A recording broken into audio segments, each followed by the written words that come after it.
Good morning everyone, হরে কৃষ্ণ, রাধে রাধে। কেমন আছো সবাই? আশা করি সকলেই তোমরা ভীষণ ভালো আছো। আমরাও তো ভীষণ ভালো আছি। আজকে সকালবেলাটা দারুণ একটা সুন্দর একটা জিনিস দিয়ে শুরু হয়েছে। সেটা হলো, আজকে তো আমি কাজ থেকে ফিরে তারপরে এরকম একটা সারপ্রাইজ পেলাম আর জানতে পারলাম যে আমার ফেভারিট জায়গা থেকে আজকে বিরিয়ানি আনা হয়েছে, যেখানে আমি বিগত কিছুদিন ধরেই যাব করছিলাম, বাট যাওয়া হচ্ছিল না। বাট খুব শিগগিরই আমাদের যাওয়ার প্ল্যান ছিল, তো সেখান থেকেই আজকে কিন্তু বিরিয়ানি আনা হয়েছে। আর এই দোকানটার নাম হচ্ছে নন্দরানী, যেটা আমাদের মধ্যমগ্রামেই ওপেন হয়েছে। অনেক দিনই হয়ে গেছে, প্রায় 1 বছর হতে চললো। তো ওখান থেকেই কিন্তু আজকে ভেজ বিরিয়ানি আনার হয়েছে। এটা পনির আর তার সাথে সোয়াবিন দিয়ে করা। তো প্রথমে আনার পরেই তো এটা আমি ভগবানকে অফার করলাম।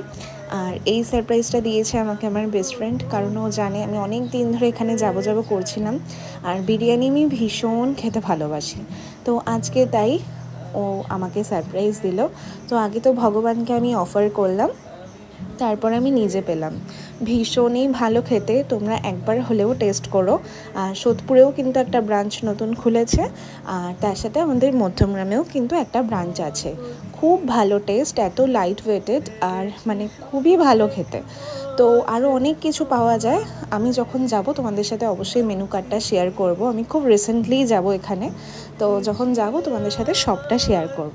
আর এই দেখো, সবাইকে অফার করে দিয়েছি, দুপুরবেলা ফলও দিয়েছিলাম এসে, আর তারপরে এই বিরিয়ানিটা অফার করেছিলাম। তারপরে আমরা সবাই পেয়েছি, কারণ দুটো এনে দিয়েছিল। আর একটার মধ্যে এত কোয়ান্টিটি থাকে যে তুমি একা খেয়ে শেষ করতে পারবে না। আর আমি তো একটা বিরিয়ানি একা এখনও পর্যন্ত খেতেই পারি না, হাফ খাই, পুরোটা খেতেই পারি না। আর এই বিরিয়ানিটার মধ্যে অনেকটা দিয়েছিল, মানে দুজন মানে ভালো মতন তোমরা খেতে পারবে।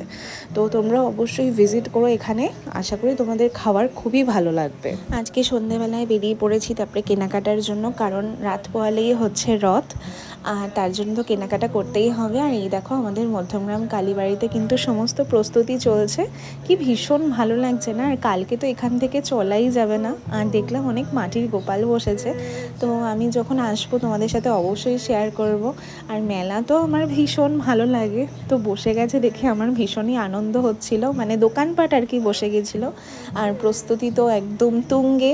আর কালকে থেকেই একদম সমস্ত কিছু শুরু হয়ে যাবে। রাস্তায় তো চলাই যাবে না, আর এই রাস্তাগুলো থেকে একদম মানে হাঁটাই যায় না। আর আমি চলে এসেছি সোদপুরে ফুল কেনার জন্য। আর আজকে খুব দাম ছিল ফুলের, মানে তুলনামূলক একটু বেশিই ছিল আর কি। তো যেরকম পেয়েছি সেরকম নিয়েছি। আমার যেতে যেতে অনেকটা দেরি হয়ে গেছিলো এখানে যেতে, কারণ অনেক কাজ টাজ ছিল।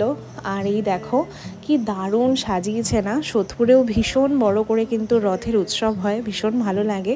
তারপরে চলে এসেছিলাম একটা গোপালের দোকানে, আমার কিছু জিনিস কেনার ছিল, কিনে নিয়ে চলে আসলাম বাড়িতে। কি কিনেছি সেটা তোমাদের সাথে নেক্সট ভিডিওতে আমি শেয়ার করে দেবো।